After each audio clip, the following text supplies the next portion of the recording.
잠깐 이 목소리에 귀를 기울여 주세요. 살면서 이런 순간이 있으셨나요?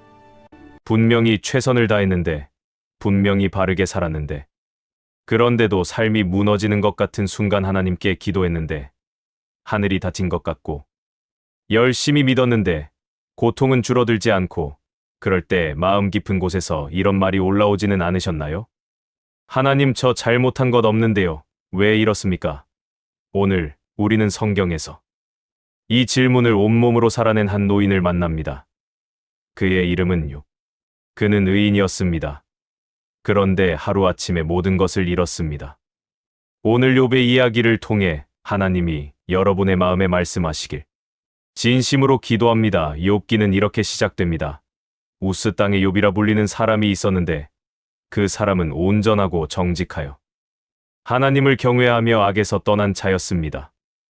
우스 땅, 지금의 아라비아 반도 어딘가로 추정되는 고대의 땅. 그곳에 욥이 살고 있었습니다. 욥은 어떤 사람이었을까요? 그는 그냥 신앙 좋은 사람이 아니었습니다. 성경은 그를 당대 동방에서 가장 위대한 사람이라고 부릅니다. 재산을 보면 알 수 있습니다. 양이 7,000마리, 낙타가 3,000마리, 소가 500쌍, 암나귀가 500마리. 지금으로 치면 어마어마한 대부였습니다. 그리고 자녀가 있었습니다. 아들 7, 딸 3, 총 10명의 자녀. 그 자녀들이 서로 화목하게 지내며 돌아가며 잔치를 열었다고 성경은 기록합니다. 가정도 화목하고 재산도 넘치고 신앙도 깊고 욥은 누가 봐도 복받은 사람이었습니다. 그런데 욥은 이 모든 것이 자신의 능력으로 얻은 것이라 생각하지 않았습니다. 자녀들이 잔치를 열고 나면 욥은 그 다음 날 아침 일찍 일어나 자녀 한 명 한 명을 위해 번제를 드렸습니다. 혹시 내 자녀들이 마음속으로라도 하나님께 죄를 지었을까 봐. 자식 걱정에 새벽에 눈 뜨이는 마음, 자식을 위해 무릎 꿇는 그 마음. 욥은 그런 아버지였습니다. 그런 믿음의 사람이었습니다. 그런데 욥이 알지 못하는 곳에서 하늘에서 일이 벌어지고 있었습니다. 어느 날 천사들이 하나님 앞에 나왔을 때 그 가운데 사탄도 있었습니다. 하나님이 사탄에게 물으셨습니다. 내가 어디서 왔느냐? 사탄이 대답했습니다. 땅을 두루 돌아다니다가 왔습니다. 그러자 하나님이 말씀하셨습니다. 내가 내 종 욥을 주목하여 보았느냐? 그와 같이 온전하고 정직하여 하나님을 경외하며 악에서 떠난 자가 세상에 없느니라. 하나님이 먼저 욥을 자랑하셨습니다. 그런데 사탄이 비웃으며 말했습니다. 욥이 까닭없이 하나님을 경외하겠습니까? 하나님이 그와 그의 집과 그의 모든 소유를 울타리로 두르셨기 때문이 아닙니까? 그의 손이 하는 일마다 복을 주셨기 때문이 아닙니까? 그러나 이제 주의 손을 펴서 그의 모든 소유를 치소서. 그러면 그가 반드시 당신 앞에서 당신을 욕할 것입니다. 사탄의 이 말. 우리는 여기서 멈추어야 합니다. 사탄이 욥을 향해 한 이 말은 사실 오늘 우리 모두를 향한 질문이기도 합니다. 당신이 하나님을 믿는 것, 혹시 하나님이 복을 주셨기 때문 아닌가요? 복이 사라지면, 고통이 와도 당신은 여전히 하나님을 붙들 수 있겠습니까? 이것이 욥기의 가장 본질적인 질문입니다. 하나님은 사탄에게 욥의 소유를 허락하셨습니다. 단, 욥의 몸은 건드리지 말라는 조건으로. 그리고 그날이 왔습니다. 욥은 평소처럼 아침을 맞이했을 것입니다. 자녀들이 큰아들의 집에서 잔치를 즐기고 있을 때 갑자기 종 하나가 달려왔습니다. 주인님, 소들이 밭을 갈고 나귀들이 그 곁에서 풀을 먹는데 스바 사람들이 갑자기 들이닥쳐 다 빼앗아 갔습니다. 종들도 칼로 죽이고 저만 혼자 도망쳐 왔습니다. 욥이 채 말도 하기 전에 또 다른 종이 달려왔습니다. 하나님의 불이 하늘에서 내려와 양떼와 종들을 살라버렸습니다. 저만 혼자 살아남았습니다. 그 말이 끝나기도 전에 또 다른 종이 들어왔습니다. 갈대아 사람들이 세 무리로 나뉘어 낙타를 빼앗고 종들을 죽였습니다. 저만 도망쳤습니다. 그리고 마지막 종이 들어왔습니다. 주인님의 자녀들이 맏아들의 집에서 음식을 먹고 포도주를 마시는데 광야에서 거센 바람이 불어와 그 집 내 모퉁이를 치매 집이 무너져 자녀들이 다 죽었습니다. 하루 단 하루 만에 재산도 자녀도, 종들도 모든 것이 사라졌습니다. 욥은 이 소식을 들었을 때 어떻게 했을까요? 성경은 기록합니다. 욥이 일어나 겉옷을 찢고 머리를 밀고 땅에 엎드려 예배하며 말했습니다. 예배했습니다. 그리고 이렇게 고백했습니다. 내가 모태에서 알몸으로 나왔으니 또한 알몸이 그리로 돌아가겠습니다. 주신 이도 여호와시요 거두신 이도 여호와시오니 여호와의 이름이 찬송을 받으실지니이다. 이 고백이 그냥 나온 말이 아닙니다. 방금 전까지만 해도 10명의 자녀가 있었습니다. 그런데 지금 그 자녀들이 모두 세상에 없습니다. 그 자리에서 이 고백이 나왔습니다. 인간의 힘으로는 불가능한 고백입니다. 오직 믿음만이 이 고백을 가능하게 합니다. 그런데 고난은 거기서 끝나지 않았습니다. 사탄은 하나님께 다시 왔습니다. 가죽으로 가죽을 바꾸오니 사람이 그의 모든 소유를 주고 자기의 생명을 살리려 합니다. 이제 주의 손을 펴서 그의 뼈와 살을 치소서. 그러면 반드시 당신을 욕할 것입니다. 그리고 이번에 하나님은 욥의 몸을 허락하셨습니다. 단, 생명만은 빼앗지 말라고. 그날부터 욥의 온몸에 악성 종기가 났습니다. 발바닥부터 정수리까지. 욥은 제 위에 앉아 기왓장 조각으로 종기를 긁어야 했습니다. 그 모습을 본 아내가 말했습니다. 당신이 그래도 자기의 온전함을 굳게 지키십니까? 하나님을 욕하고 죽어버리세요. 욥의 아내를 탓하기가 쉽지 않습니다. 그녀도 같은 날 자녀 10명을 잃은 어머니입니다. 남편이 온몸에 종기가 나서 제 위에 앉아 있는 것을 보고 있는 아내입니다. 그 고통이 그녀를 그렇게 만든 것입니다. 그러나 욥은 말했습니다. 그대의 말이 어리석은 여자 중 하나의 말 같소. 우리가 하나님께 복을 받았은즉 화도 받지 않겠소? 이 모든 고난 가운데서도 성경은 기록합니다. 이 모든 일에 욥이 입술로 범죄하지 아니하였더라. 욥이 제 위에 앉아 있다는 소식이 퍼졌습니다. 그때 욥의 세 친구가 찾아왔습니다. 대만 사람 엘리바스, 수아 사람 빌닷, 나아마 사람 소발, 그들은 멀리서 욥을 바라보다가 욥의 모습을 알아보지 못했습니다. 그만큼 욥의 모습이 변해 있었습니다. 그들은 소리내어 울었습니다. 각자 자기 겉옷을 찢고 머리에 티끌을 뿌리며 그리고 7일 밤낮을 욥과 함께 땅에 앉았습니다. 말 한마디도 하지 않고 욥의 고통이 너무 극심한 것을 보았기 때문입니다. 때로는 말보다 그냥 곁에 있어 주는 것이 가장 큰 위로가 됩니다. 욥의 세 친구는 처음에는 그렇게 했습니다. 7일 동안 말 없이 곁에 그 마음만은 진짜였습니다. 욥은 지금 제 위에 앉아 있습니다. 재산도 없고 자녀도 없고 건강도 없고 위로해줄 아내도 없습니다. 그러나 한 가지가 있습니다. 하나님을 향한 그 손. 떨리지만 놓지 않은 그 손. 오늘 그 손이 여러분의 손이기도 하길 기도합니다. 고통 속에서도 하나님을 향해 내미는 손. 그 손을 하나님은 절대 외면하지 않으십니다. 욥이 마침내 입을 열어 자신의 고통을 쏟아내는 이야기, 그리고 새 친구들과의 깊은 논쟁 속에서 더욱 선명해지는 욥의 믿음을 함께 나눕니다. 7일이 지났습니다. 욥이 드디어 입을 열었습니다. 그런데 욥의 첫 마디는 이랬습니다. 내가 태어난 날이 멸망하였더라면, 사내 아이를 베었다는 소식을 전하던 그 밤도 없었더라면. 욥이 자신이 태어난 날을 저주했습니다. 이것은 하나님을 욕한 것이 아닙니다. 욥이 원망하는 것은 자신의 운명입니다. 왜 나는 태어났는가? 왜 이 고통을 받아야 하는가? 차라리 태어나지 않았더라면. 살다 보면 이런 생각이 드는 날이 있습니다. 너무 힘들어서, 너무 외로워서, 너무 아파서 차라리 내가 태어나지 않았더라면. 욥도 그 자리에 있었습니다. 그런데 중요한 것은 욥은 이 말을 하나님 앞에서 했습니다. 하나님을 떠난 것이 아니라 하나님께 쏟아낸 것입니다. 억울함을, 아픔을, 분노를, 그것이 욥의 기도였습니다. 욥의 절규가 끝나자 첫 번째 친구 엘리바스가 말하기 시작합니다. 그의 말은 그럴듯하게 들립니다. 죄 없는 자가 망한 것을 내가 보았느냐? 정직한 자가 끊어짐을 내가 보았느냐? 내가 보건대 악을 밭갈고 독을 뿌리는 자는 그대로 거두느니라. 요약하면 이렇습니다. 욥아, 내가 이런 고난을 받는 것은 내가 무언가 죄를 지었기 때문이다. 엘리바스는 신학적으로 틀린 말을 한 것이 아니었습니다. 하나님은 공의로우시고 죄에는 결과가 따르는 것이 일반적으로 맞습니다. 그러나 그 신학을 지금 제 위에 앉아 고통받고 있는 친구에게 정답처럼 들이밀었습니다. 우리 주변에도 이런 분들이 있습니다.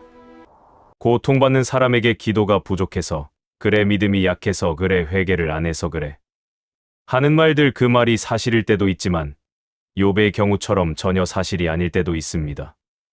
고통받는 사람에게 가장 필요한 것은 분석이 아니라 공감입니다. 욥은 친구의 말에 굴복하지 않습니다. 내 고통을 달아보고 나의 재난을 저울에 올려놓는다면 바다의 모래보다 무거울 것입니다. 그리고 욥은 계속 말합니다. 내가 원하는 것이 무엇인가? 하나님이 나를 멸하시기를 원합니다. 그의 손을 풀어 나를 끊어버리시기를 원합니다. 그러나 그것도 내가 기뻐하는 바이니 거룩하신 이의 말씀을 어기지 않았음이라. 욥은 고통에서 해방되고 싶다고 말합니다. 차라리 죽고 싶다고까지 말합니다. 그런데 그 다음에 뭐라고 하는지 보십시오. 나는 하나님의 말씀을 어기지 않았다. 고통 속에서도 하나님과의 관계를 지키고 있다는 고백입니다. 이것이 욥의 믿음입니다. 형통할 때만의 믿음이 아니라 제 위에서 온몸이 썩어가는 자리에서도 하나님 앞에 서 있는 믿음. 두 번째, 친구 빌닷이 말합니다. 하나님이 공의를 굽히겠느냐? 네 자녀들이 하나님께 범죄하였으므로 하나님이 그들을 그 죄에 내버려 두셨느니라. 죽은 자녀들까지 죄인으로 몰았습니다. 욥이 얼마나 아팠을까요? 세 번째, 친구 소발은 더 심하게 말합니다. 하나님은 내 죄의 절반도 묻지 않으셨다. 오히려 너에게 너그러우신 것이다. 세 친구 모두 같은 말을 하고 있습니다. 욥아, 내가 죄인이다. 욥아, 내가 잘못했다. 욥아, 회개하고 돌아오라. 그런데 성경의 독자인 우리는 알고 있습니다. 욥은 죄가 없었습니다. 하나님이 직접 그와 같이 온전한 자가 없다 고하셨던 욥 친구들의 신학은 맞았지만 욥에게 적용하는 것은 틀렸습니다. 이것이 욥기의 핵심 메시지 중 하나입니다. 고통이 항상 죄의 결과인 것은 아닙니다. 논쟁이 계속되는 가운데 욥은 점점 더 깊은 고백을 쏟아냅니다. 마침내 욥기 19장에서 성경 전체에서 가장 위대한 믿음의 고백 중 하나가 나옵니다. 나는 압니다. 나의 구속자가 살아계심을, 마침내 그가 땅 위에 서실 것을. 내 살가죽이 다 썩은 후에라도 내가 육체 밖에서 하나님을 볼 것입니다. 내가 친히 그를 보리니 내 눈으로 그를 볼 것이며 낯선 이가 아닌 것을. 이것이 내 마음속 소원이라. 욥은 지금 이렇게 말하고 있습니다. 내 몸이 다 썩어도, 죽어서 이 살가죽이 다 없어진 후에라도 나는 하나님을 볼 것입니다. 나의 구속자는 살아계십니다. 이것이 부활 신앙의 씨앗입니다. 구약 시대 온몸에 종기가 난 채 제 위에 앉아 있던 노인의 입에서 이 고백이 터져 나왔습니다. 지금 얼마나 아프십니까? 지금 얼마나 외로우십니까? 지금 얼마나 지치셨습니까? 욥은 말합니다. 그래도 나의 구속자는 살아계십니다. 그래도 나는 하나님을 볼 것입니다. 욥의 논쟁은 아직 끝나지 않았습니다. 그러나 오늘 우리는 가장 중요한 것을 들었습니다. 절규도 기도입니다. 원망도 하나님께 드리면 기도가 됩니다. 울부짖음도 하나님을 향하면 예배가 됩니다. 욥은 완벽한 신앙인의 모습이 아니었습니다. 그러나 그는 끝까지 하나님을 향했습니다. 1부에서 우리는 욥이 하루아침에 모든 것을 잃는 것을 보았습니다. 2부에서 우리는 욥이 고통 속에서도 하나님을 향해 손을 놓지 않는 것을 보았습니다. 오늘 3부, 마침내 하나님이 나타나십니다. 욥이 그토록 원했던 하나님을 만나는 날. 그런데 하나님이 주신 것은 욥이 기대했던 것과 달랐습니다. 해답이 아니었습니다. 하나님 자신이셨습니다. 오늘 밤 그 이야기를 함께 들어주세요. 세 친구와 욥의 논쟁이 끝났을 때 한 젊은이가 나섭니다. 그의 이름은 엘리후. 그는 세 친구보다 나이가 어려서 참고 듣고만 있었습니다. 그런데 그가 드디어 말합니다. 나는 욥이 자기 자신을 하나님보다 의롭다 하는 것 때문에 그에게 화가 납니다. 또 세 친구에게도 화가 나는 것은 그들이 욥의 고통의 이유를 찾지 못하면서도 엘리후는 세 친구와도 다르고 욥과도 다른 관점을 제시합니다. 고통은 하나님의 징벌이 아닐 수 있습니다. 고통은 하나님의 훈련일 수 있습니다. 고통에는 여러 얼굴이 있습니다. 때로는 죄의 결과이기도 하고, 때로는 훈련이기도 하고, 때로는 이유를 알 수 없는 신비이기도 합니다. 중요한 것은 어떤 경우에도 하나님은 우리를 버리지 않으신다는 것입니다. 엘리후의 말이 끝났을 때 갑자기 폭풍이 일어났습니다. 그리고 그 폭풍 가운데서 하나님이 욥에게 말씀하셨습니다. 욥기 38장 성경 전체에서 가장 장엄하고 아름다운 장 중 하나입니다. 하나님이 욥에게 말씀하십니다. 내가 땅에 기초를 놓을 때 내가 어디 있었느냐? 내가 깨달아 알았거든 말할지니라. 누가 그 도량을 정하였는지, 누가 그 줄을 그 위에 띄웠는지 내가 아느냐? 새벽 별들이 다 같이 노래하고 하나님의 아들들이 다 기뻐 소리를 질렀느니라. 내가 바다의 샘에 들어갔었느냐? 흑암의 구렬에 들어갔었느냐? 빛이 있는 곳으로 가는 길이 어디이냐? 어둠이 사는 곳이 어디이냐? 하나님은 욥에게 고통의 이유를 설명하지 않으셨습니다. 대신 우주를 보여주셨습니다. 별을 만드신 분, 바다의 경계를 정하신 분, 새벽이 오는 길을 여시는 분. 하나님은 욥에게 말씀하십니다. 욥아, 너는 땅에 기초를 놓을 때 없었다. 너는 별들이 만들어질 때 없었다. 너는 바다의 한계를 정할 때 없었다. 그러나 나는 있었다. 나는 모든 것을 알고 있다. 너의 고통도 나는 알고 있다. 하나님은 우리의 고통을 해명하지 않으실 때가 있습니다. 그러나 그것은 하나님이 모르시기 때문이 아닙니다. 별을 만드신 하나님, 바다를 경계 지으신 하나님, 새벽을 여시는 하나님이 우리의 고통을 모르실 리가 없습니다. 단지 그 하나님의 방법이 우리가 이해할 수 있는 범위를 넘어설 때가 있는 것입니다. 하나님의 말씀을 들은 욥은 이렇게 고백합니다. 주는 무소불능하시오며 무슨 계획이든지 못 이루실 것이 없는 줄 압니다. 내가 주께 대하여 귀로 듣기만 하였었더니 이제는 눈으로 주를 배웠나이다. 욥은 이렇게 말합니다. 전에는 하나님에 대해 들었습니다. 그러나 이제는 눈으로 보았습니다. 고통을 통과하기 전의 신앙은 귀로 들은 신앙이었습니다. 고통을 통과한 후의 신앙은 눈으로 본 신앙입니다. 긴 세월 살아오시면서 수많은 고통을 통과하셨을 것입니다. 그 고통들이 무의미하지 않았습니다.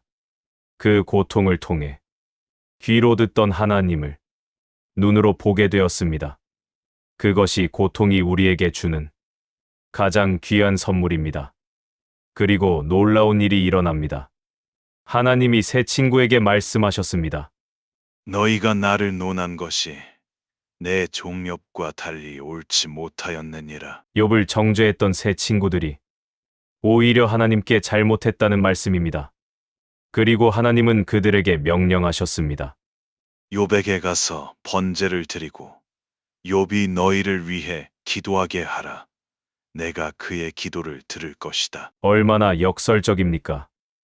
온몸에 종기가 나서 제 위에 앉아 있던 욥. 그 욥이 이제 자신을 정죄했던 친구들을 위해 기도해야 합니다. 욥이 어떻게 했을까요?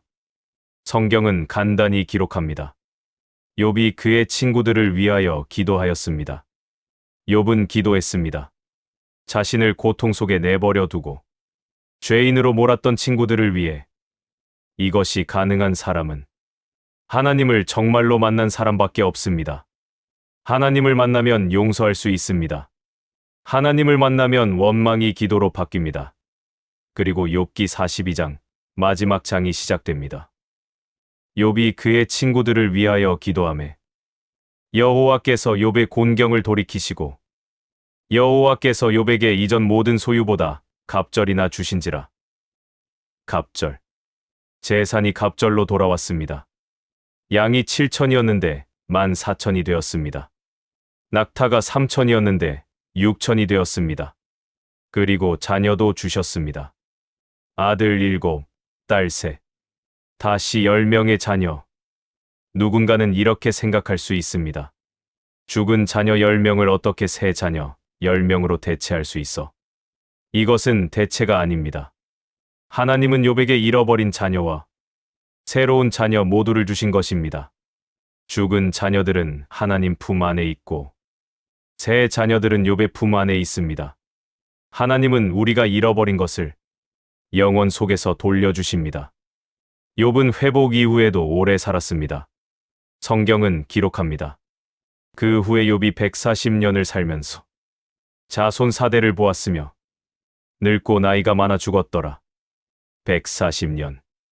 제 위에 앉아 있던 그가 140년을 더 살았습니다. 4대 자손을 눈으로 보았습니다. 손자, 증손자, 고손자들이 할아버지 욥의 무릎에 앉아 놀았을 것입니다. 욥은 고통이 끝이 아니라는 것을 몸으로 증명했습니다. 고통이 끝이 아닙니다. 고통은 통과하는 것입니다. 그 너머에 하나님이 예비하신 것이 있습니다. 욥의 이야기를 끝까지 함께 해주셔서 감사합니다. 욥이 우리에게 남긴 것은 무엇일까요? 욥은 고통의 해답을 얻지 못했습니다. 하나님은 왜 이런 고통이 왔는지 욥에게 설명하지 않으셨습니다. 그러나 욥은 고통을 통과하면서 하나님을 더 깊이 만났습니다. 귀로 듣던 하나님을 눈으로 보게 되었습니다. 오늘 이 질문을 드리고 싶습니다. 당신의 믿음은 어디서 왔습니까? 누군가에게 들은 믿음입니까? 아니면 고통 속에서 직접 만난 믿음입니까? 욥처럼 흔들리면서도, 욥처럼 절규하면서도, 욥처럼 그 손을 놓지 않으셨다면 하나님은 반드시 오십니다. 폭풍 가운데 오셨던 것처럼 욥기 19장 25절의 말씀으로 마칩니다. 나는 압니다. 나의 구속자가 살아 계심을. 여러분의 구속자가 살아 계십니다. 하나님이 여러분 곁에 계십니다. 구독, 좋아요, 댓글로 믿음의 응원 부탁드립니다. 감사합니다.